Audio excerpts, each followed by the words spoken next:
दर्शकों को बता दें, एक और बड़ी खबर आ रही है राजनीति की दुनिया से। राजस्थान में कांग्रेस का झगड़ा बढ़ता दिख रहा है।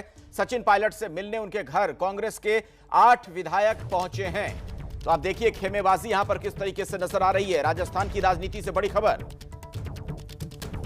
हमारे साथ मनीष शर्मा फोन लाइन पर जुड़ चुके हैं, हमारे सहयोगी। मनीष, ये जो 8 विधायक मिलने के लिए पहुंचे हैं, इसका क्या मतलब निकालें? सचिन पायलट के घर इन विधायकों का पहुंचना क्या बताता है?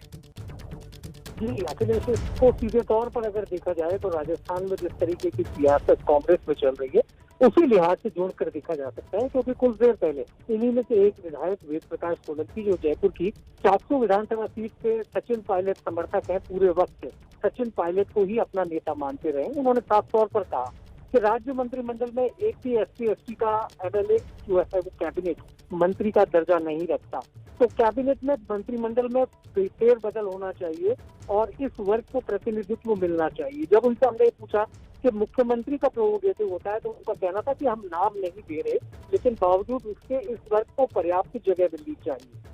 ये विधायक जो 8 अखिलेश, ये खासतौर पर सचिन पायलट खेलने के हैं और अगर पिछले साल की जो बगावत हुई थी उसमें पूरी तरह से सचिन पायलट के साथ रहे थे।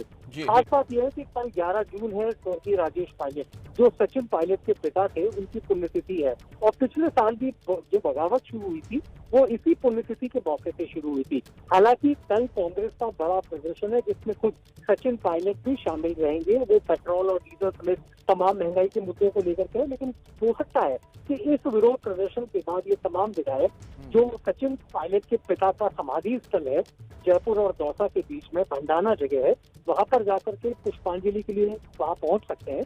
लेकिन फिलहाल इस कार्यक्रम को सार्वजनिक नहीं किया गया, केवल इतना कहा गया है कि कोरोना के चलते इस बार पुष्पांजलि का कार्यक्रम वृहद स्तर पर नहीं होगा। लेकिन ये बात जो कही जा रही है सचिन पायलट के लेकर, वो यही कहा जा रहा है कि इसी मुद्दे को लेकर ये विधायक तमाम लोग यहाँ सचिन पायलट से मिलने।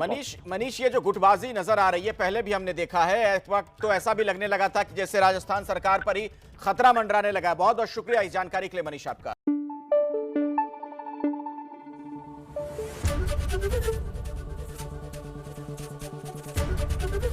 ABP न्यूज आपको रखे आगे।